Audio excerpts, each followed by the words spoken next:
Because I was so overwhelmed by my dad is not around, so does no one love me? Where's my mom? I mean, your organs are shifting. Literally. Yeah.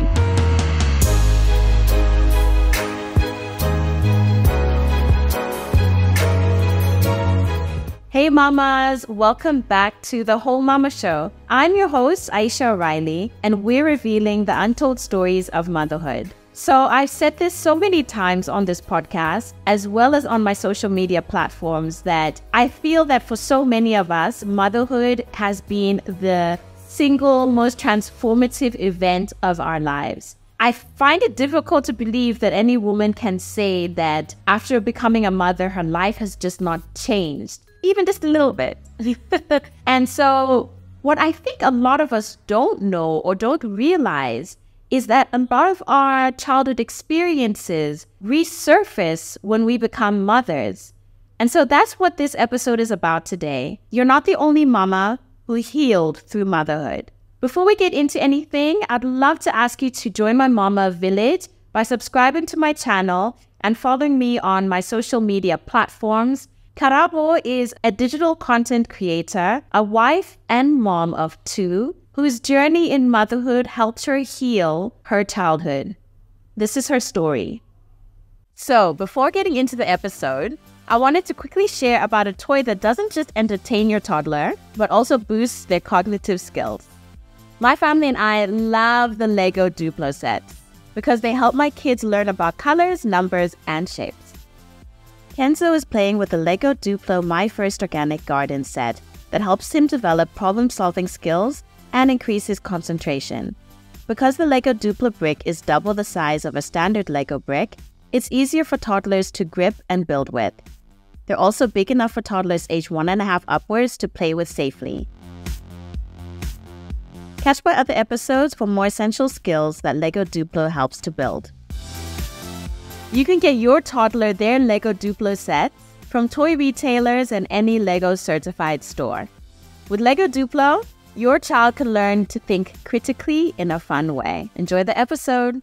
I am joined by Karabo today. If you can please, for the benefit of my listeners and my viewers, just let them know a little bit about yourself, who you are, what you do, and who calls you mama. So hi everyone, my name is Karabo Mokoena of Black Mom Chronicles. That is the blog that got me here. And this is such a crazy moment for me because I remember 5 years ago when I started the blog, you, Tando of Modern Zulu Mom, really approved with the 3 Black Mom bloggers that made me feel uncomfortable. No, wait. So, you never told me this. I am telling you now, girl. I am telling you now. So it's really special for me to be sitting with you now. Thank you. Thank you for having me. Yes, so I am a high energy lover of life and people.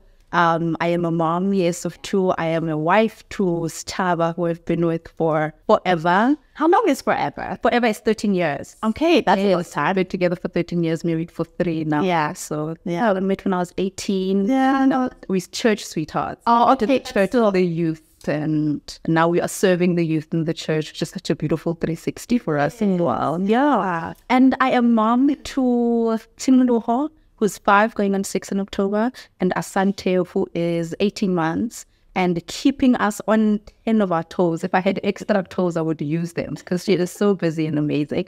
I'm a writer. I am a content creator. I'm a conversationalist. I love parenting so much that I decided to make it part of my job, my actual career. Before I gave birth, I was in recruitment. I was in corporate. And I was recruiting for one of the most biggest brands in the world. And it was a really fulfilling job for me because I was really changing people's lives. Yeah. I absolutely loved that. Yeah. It filled me with so much purpose. Then I gave birth and I was like, wait, this also gives me purpose. And I was like, I want to share my story. And then that's when I looked up and I was like, wait, here's Aisha sharing her story. Wait, here's Hannah sharing her story. Wait, here's other people sharing their story. So let me do it as well. Yeah. And I started my blog, Black Mom Chronicles, 5 years ago. And it's been absolutely amazing. And it's grown so much. And now I've even created a newer space now called Mindful Motherhood. And it's a Facebook group. And I'm creating an intimate space for women to talk about motherhood, particularly motherhood activism, which I talk about as, you can define what motherhood means to you. You're a mother in 2023. You're not a mother in 1956. 6 or 90, 20 something, you can set your own rules. And we talk about mental health and demystifying mental health and talking about mental health, maternal mental health in particular, because it's a newer conversation for us. And I love that it is actually part of a conversation because we're talking about it so much more. But we need to go in there, man. We need to go in there because there's so much to talk about. And I talk about conscious parenting, and I'm in a community with moms that are trying to find alternative ways to parent, because this is a different time. Our parents did the best with what they had in a different time. And this time calls us to figure out what works for us and what doesn't work for us. I'm the co-host on Breaking Cycles. That's how. It can never be forgotten. And yes, I feel like How is like my virtual sister. Like we relate to each other so much, and we love conversations around mental health and conscious parenting. And we decided to create a platform, and we are so excited because the reception so far with the 4 episodes that we got out has been like so beautiful, and we are excited to create a lot more episodes and having a lot more conversation on conscious parenting. Because you guys are talking about things that, that's basically the basis of my podcast, is the untold stories of motherhood. And because they are like, sure, you were saying that you found that I was sharing my story and stuff like that, but there's so many other, there's billions of us out there as women, as mothers, and not everyone has been able to tell their story or has been able to sort of see their stories represented somewhere, and what I love about you and How is that you guys go in, and I think there's definitely, I've noticed, at least on the social media space and stuff like that, there's definitely more attention being paid to mental health in general, about certain topics that used to be a bit taboo are now coming to the forefront. But when it comes to motherhood, there's still some things that we still can't talk about. There's still some things that we can't say without, with confidence that we can say it and no one's going to judge us, no one's going to shame us, no one's going to question whether we're good moms. So I love all of these kinds of conversations, and I'm so glad that you guys are also doing that and sharing from your point of view and your experience as well, because nobody else has that experience but you. So I'm really, really excited about you being here today and sharing your journey. I'm also so excited. Before we call the podcast Breaking Cycles, we were thinking brave conversations. Because I think that we need a lot. We just need a lot of bravery to say, this is who I am. I'm going to show you my authentic self. I'm not going to hide, because I know I'm not going through this alone. This is why I started Black Mom Chronicles, because I'm like, wait, man, I'm not the first mother in the world. So why do I feel so lonely? Why do I feel like I'm being punished? Because I'm so overwhelmed and I have no idea what I'm doing, So let me tell other people that I have no idea what I'm doing and I'm trying to figure it out. So let's figure it out together. That's it. That really is it. Let's figure this out together. None of us have this figured out. No. Even when people call themselves, no offense to people who call themselves parenting experts, but personally, I just don't believe there's.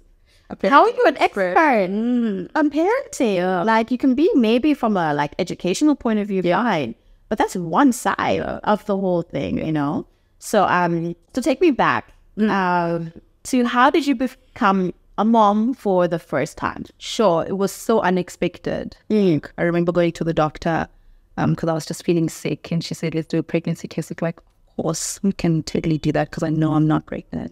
And I came out of that doctor's room dizzy. I literally had to sit down because I was like, how can I possibly be pregnant? Well, what happened that you didn't think that you were going to be pregnant? So I was in contraception for my period pains. So that's what my clinic advised me to do. My community clinic put me on contraception. And I had come off of it because it was starting to make me feel really bad. But they told me that it's going to take a while. Even then I went going La Vida Loca. And then I went wild. And then that hit me. But I was also in the middle of planning our wedding, because we had just recently gotten engaged with my now husband. Yes. And that wasn't really part of the plan, you know. But the plan was we were building a family. But our idea of that, because it was like, oh, it's just going to be the two of us and live, travel and see the world and whatever. And then got through a curveball.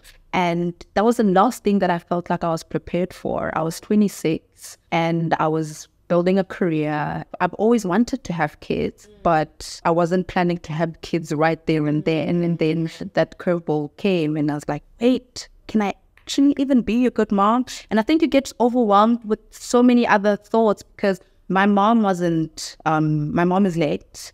So, and I didn't grow up with my mom. And I grew up with my paternal aunt who was very tough.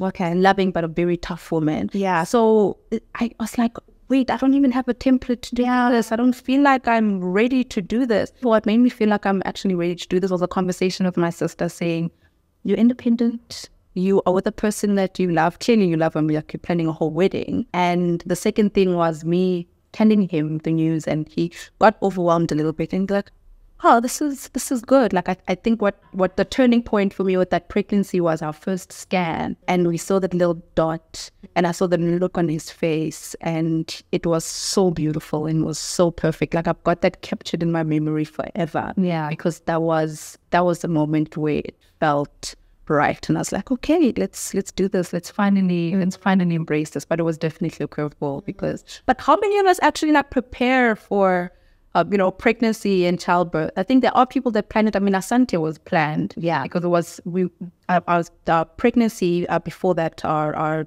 miscarriage wasn't planned, right? But then when we lost the baby, you're like, okay. A few months later, we're like, okay, we're ready, so let's do this. So there was preparation around that. So the news didn't hit us as hard, but that first one, it knocked us over, but we embraced it. How was pregnancy and birth? What was that like? That first one, it was quite overwhelming because your body is changing in ways you never even knew was possible. I mean, your organs are shifting. Literally, like moving to make space for this human being. So it was very overwhelming.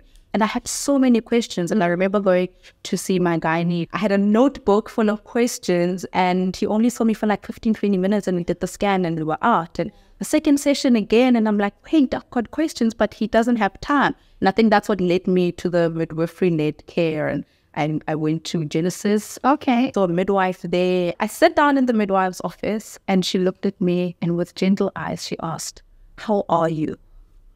I like sunk into that chair because I'm like, no one has asked me this. I am overwhelmed. Yeah. I am tired. I'm just going through so many things. Like, okay, do you have questions for me? Like, yes, I have millions, so many. I hadn't even put the notebook away because I'm like, okay, clearly no one is interested in all my million questions, but she was interested, and I stuck up with that process, and it was so empowering. So for the rest of my pregnancy after that, I felt empowered. Because then I was given the information, I was given a place to access the information as well. Like I became a Google mom. With her, I knew where to go to get to the right information. And then the rest of my pregnancy was really empowered. My birth was perfect. Painful, but absolutely perfect. We recorded it and put it on YouTube. We were my second one we did. I'll have to watch. Yes. It was so beautiful. Both my births were like really, really beautiful, like really perfect. So the rest of my journey was really just from a place of empowerment, because knowledge is power. And what I got from my midwife was like a lot of knowledge. I would hit her up, in cases where I'm like, wait, I don't know what's happening. Is this normal? Is it not? Because you have a lot of that. Wait, am I supposed to be feeling that? Is this supposed to be happening? And then you question that a lot. And then the anxiety hits you, because I think like motherhood is marred so much with like anxiety, because like I do not want to mess this up. And you don't know what's happening. I don't know what's happening. I don't want to mess it up. I don't know if am I supposed to be eating that? Am I not? And you get overwhelmed with so much information as well, An opinion. Yes, unsolicited. Like I did not ask you that. That's a whole different conversation.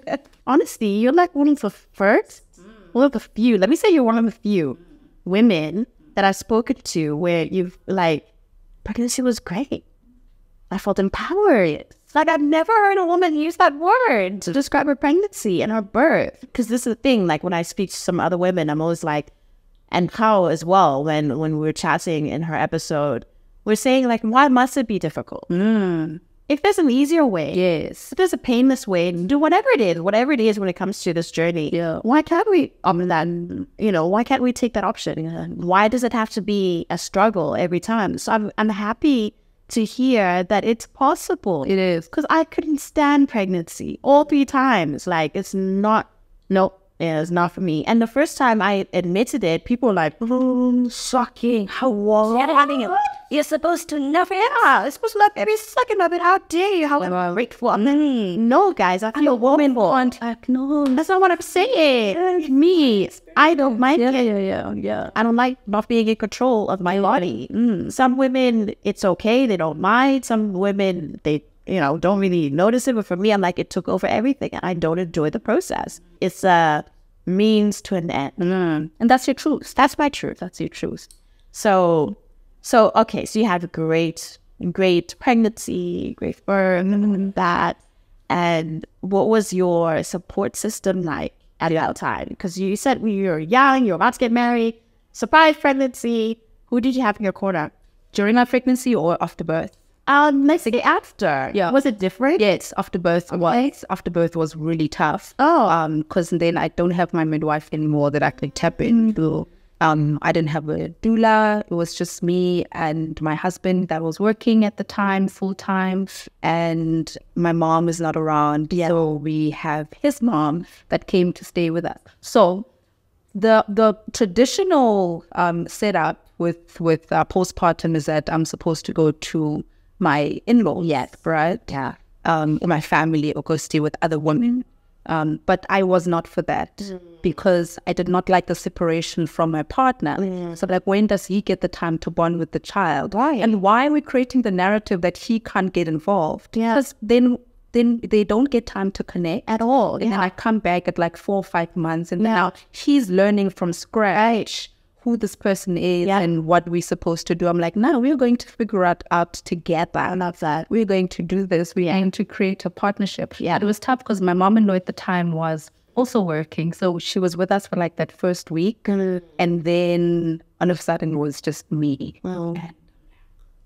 I felt the same way I felt shortly after I gave birth, because I stayed with her in the room, right? And my midwife left, and the lactation consultant is gone, and my husband is also gone, and it's just me and her in the room. And I'm like, oh wait, it's just us. Wait, what am I supposed to do with this person? Yeah, and I was like, wait, I don't know what's happening. I felt exactly like that. And I think the big thing also was, at the time, I had a narrative of motherhood that's very traditional, that, in Sesotho we say, "Mosadi tshwara thipa ka bohaleng," which basically means you're supposed to just figure it out. You're a mom now, a woman of the house, figure this out by yourself. So reaching out to people wasn't a thing. Creating a community for myself wasn't a thing. Now it's just me and my husband. And because I am the vessel that brought this child into this world, I am the one that's supposed to figure it out. And it was so overwhelming. Yeah. I was tired. I was not bathing. I was not sleeping. I was trying with my partner at the time, let's take night shift, let's not. And then you get caught by that guilt to say, no, he's waking up in the morning and he's going to work. And it's like, actually, you're also waking up in the morning and kind of working. But that's not the narrative that I had. Yeah. So those first few months were really, really tough. I mean, the one instance I remember is when she was crying, and I have no idea why. You can tick boxes, right? Hungry. Yeah. And I'm like, wait, let me take everything. So why are you still crying? And then I started just crying with her. And that was the tipping point for me to actually just reach out to someone else. Like, I called her and I said, I am tired. Because then during my baby shower, she was a person that told me that sometimes you're going to feel like this. This means you're already overwhelmed. Yeah. And you too much. You sleep deprived. Yeah. And it's too much. Just learn to reach out. And I reached out, and she came and she said, go take a shower and go sleep. And I did that. And I came back and my kitchen was clean and my baby was sleeping, and I was like, oh, this is nice. So this is what support looks like. And I slept and I feel rested. And that's when I really started kind of learning the concept of. And then after that, I was like, let's get a nanny. Because clearly I can't do this by myself. But then we kind of started building that support structure for ourselves. But those first few months of trying to be the strong Black woman showed me flames. trying to do it all the time. Trying to do it all by myself, like I'm a superwoman. No thanks.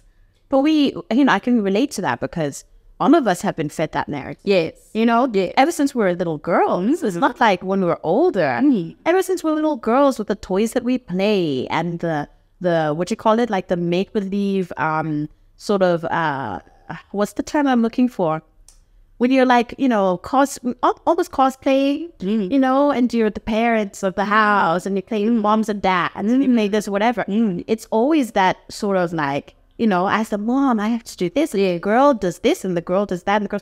So we grow up really conditioned. So it's a lot to unlearn. Yes. It's a lot to unlearn. By the time you're 20, whatever, 30, whatever, when you have your first child, you're still in that mindset, but your body is like, girl, you still this is not okay. Yes, this is not okay. This is not okay. Your body's telling you. Yeah, you're right. You need to sleep. Telling you. Yeah, you need to eat. Yeah, you need to do all of that stuff, as well as take care of but somebody needs to take care of you. Yes. So you had like a friend there. Was it a friend or a relative? It was someone from my church. It was my church community, which is has been so important. Yeah, it's really has been part of my community. So I think that's the only way that we survive as mothers, if we have at least one person. At least one. It would be nice to have more, but at least one person that you can rely on. Who's not going to judge. Who's not going to judge you, save you. Yeah. Not going to be like, okay, I'll help you, but but you face this. Yeah. Like people say the most bizarre things. Like I remember one time I was complaining to my Uber driver and I was dropping Tino off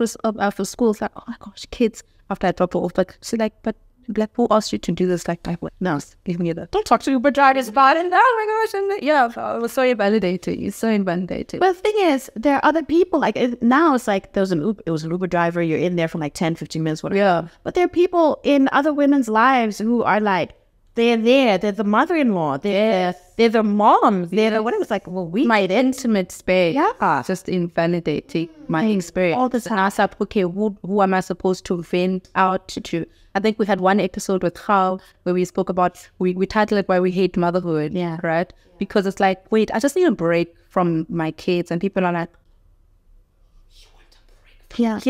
Yes, I do. Like that's why COVID hit so many relationships. Yeah. Because I'm like, I think it's a little unnatural for us to be always in each other's faces like that. Like a break is good. Like, so even in our parenting relationships, like me being away from my kids sometimes is so good for us. Also good for my relationship because I'm like, oh, I see you when I like you. Having absent makes the heart grow fonder. It's the same with our kids. Yeah, definitely the same with our kids. So it's so important to find people that you're comfortable saying such things. Yeah. And that's why I've created Mindful Motherhood, because I'm creating a community of moms that are comfortable speaking their truth. Speaking their truth without feeling like they're going to be shamed for it or be guilted for saying certain things. Because even if you don't say it out loud, you know that a lot of people are thinking it or feeling it, but they might not say it. But for you to be the one who's, okay, no guys, I'm putting my hand up. I'm overwhelmed. I'm tired. To break for my kids. That other women will be like, oh my God, me too. Yes. Me too. Yes. I also need it. Yes. So you went through, I think, what the majority of us go through with this whole postpartum, especially after the first child. It's like, what is the fourth trimester? The fourth trimester should be longer than 3 months. For me, it's like a whole year, of not feeling like myself. But that's also a conversation for another day. Yeah. But what would you say has been like the toughest aspect of motherhood? Because you've been a mom now for almost 6 years. Looking back on it, what would you say has been like, okay, this has been the most challenging part? So for me personally, I think it's realizing how much of my own childhood burden parenting has unraveled for me, right? And I think that's where my conscious parenting journey comes in. So I had like a really rough start to life. Yeah. I was separated from my mom from a very young age. My mom had her own mental health issues. So I was taken away from her and lived with my paternal aunt, who was a very tough, black, strict woman who even today, like when you say I love you, she still struggles to say it. So that's the kind of home that I come from, right? Where hidings were irregular. Because I was so overwhelmed by my dad is not around, so does no one love me? Where's my mom? Like, does no one care about me? So that unworthiness followed me so much, even into my teens and even after that. And my life had so much loss and grief. Like, I was orphaned by the time I was 16 years old, right? So both my parents were gone by the time I turned 16. So it's like, wait, now I'm navigating life without the two people that brought me to the space. What is this? And I had to figure out so much of life without my parents. And it was such a rip-off of a bandage for me with my mom, because I think we had only been together for about 3 years. So we were really getting to know each other and create a bond and a connection and ask questions about her life. Even now, I still have so many questions about my parents' life that I don't have answers to, right? And I realized how triggering parenting was for me, even from a very young age, right? And I was like, wait, this is a bit painful. This hurts a little bit, And then realizing that, wait, like your inner child is also a little unsettled. Because I did a lot of therapy before I got married, but I was doing therapy because of grief, in essence. Because what happened with my grief is that it ended up manifesting itself physically. Like, I was ill. My early 20s were spent running in and out of hospital. Yeah, I had ulcers and got migraines. Like, my body was just screaming out for help. But therapy made me realize that, wait, you're just grieving. Because I never did loss work for both my parents and all the other losses I had, because I lost my brother and I lost my sister. I lost a lot of intimate family members, and I never really processed that. So that showed itself up, and I did work on that, but I didn't work on all the other trauma that I experienced as a young girl growing up. And parenting introduced that to me. And then I had to get to a point where I realized that maybe God is just facilitating your healing. So let's look at it like that, right? When your child upsets you. So for example, Timo the other day said to me, Nabi, you don't look beautiful without makeup, right? And that hit me somewhere, right? And if I didn't have the self-awareness to recognize that I'm triggered, I probably would have hit back with, oh, you're so mean or whatever, to just make her feel like she did a really terrible thing. Yeah. But instead, my self-awareness made me take a step back to say, wait, that kind of hit me on my gut. Why did that do that? And then I take a step back and like, okay, wait. I grew up with a lot of insecurity about how I look, because I was constantly told that I'm ugly and I'm too dark or whatever. I didn't grow up this light. I was a completely different person back then. So I grew up really bullied about how I look. So that triggered that for me. But then my conscious parenting journey and my self-awareness, which is such a gift for me, made me recognize that. And instead of reacting towards her, I was able to kind of turn that back around and say, girl, have you seen this face? I don't need no makeup, I'm beautiful with or without makeup. And then just recognize it as a teaching moment for her, because listen, she's probably speaking her truth. I look different with, I look beautiful naturally, but I look amazing when I've got makeup on, right? And now it's about teaching her that vocabulary. So I got introduced to conscious parenting from a very young age, because I realized how much of my daughter's crying triggered me. Her crying triggered me. Okay. And I did not understand why that did that to me. Yeah. And then through work that I did, there's an amazing parenting coach, Kenny Van Rooyen, and I did a course with other couples that did the same course. And it's like, wait, when something triggers you, try and trace it back.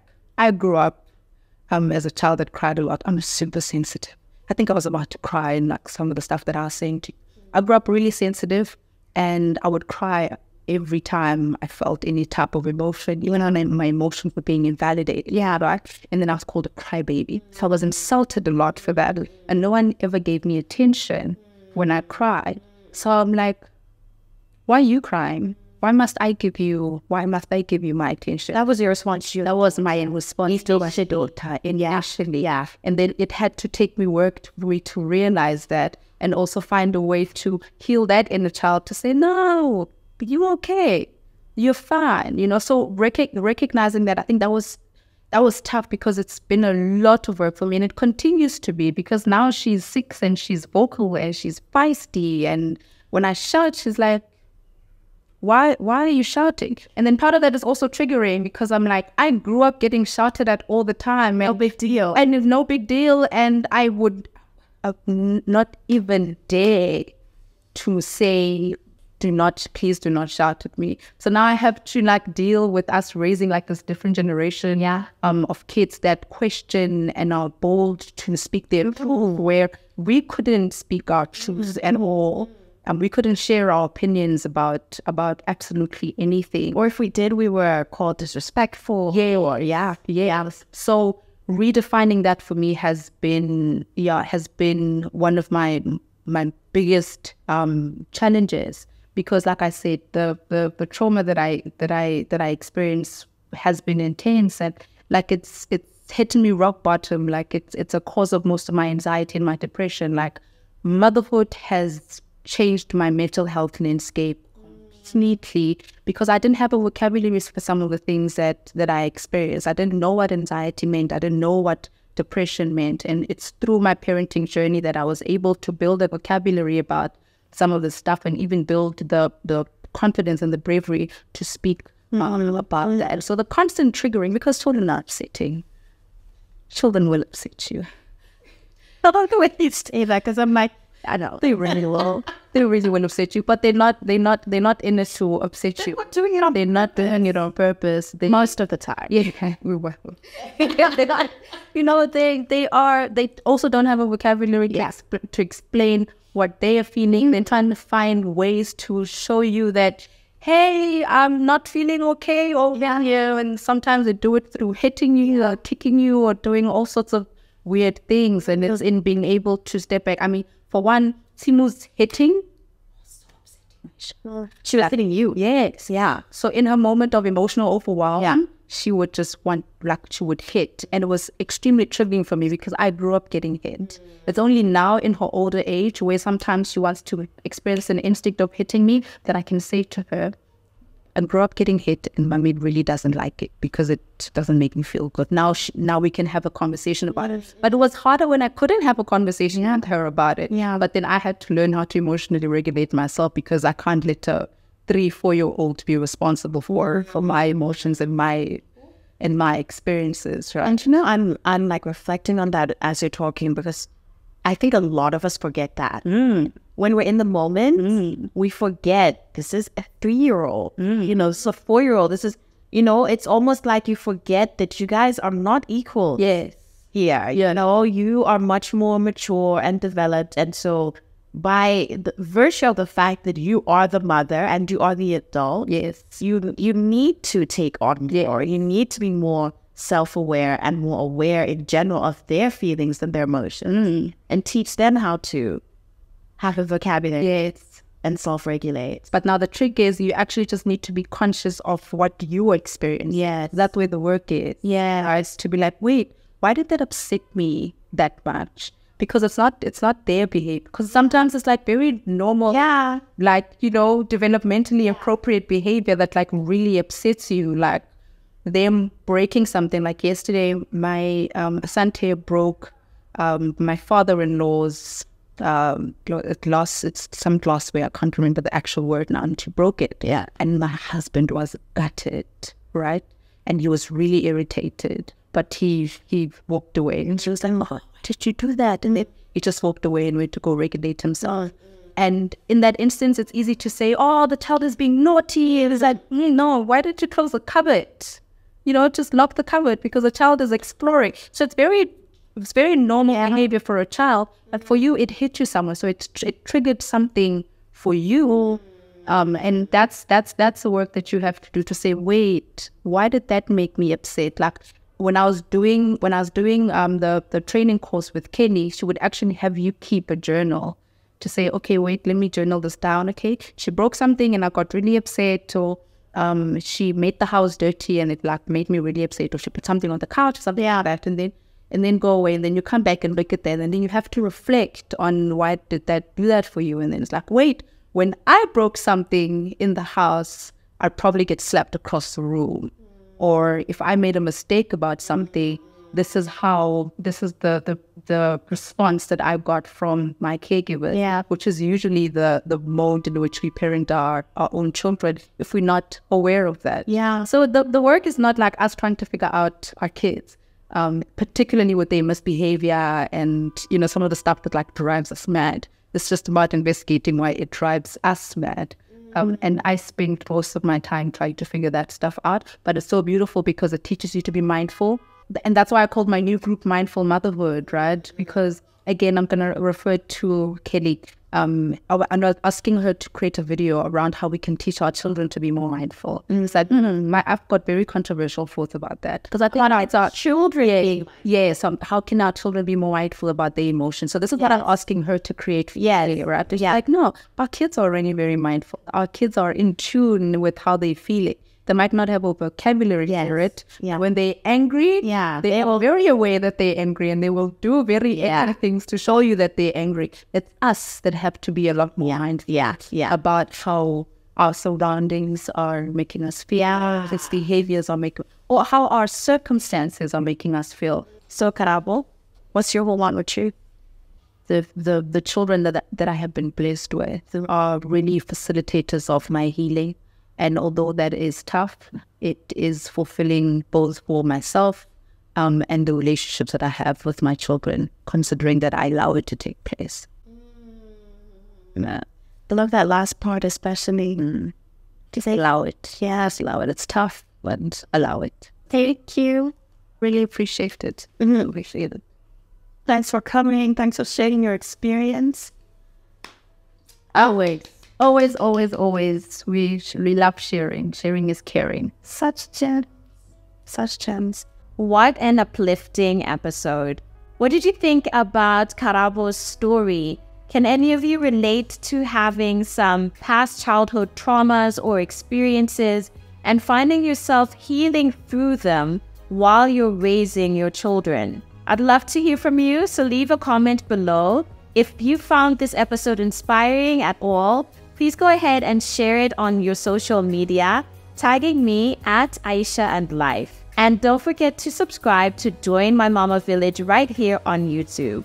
Thanks so much for watching. I'm Aisha Riley, and I hope this episode has left you feeling a little bit more whole, Mama.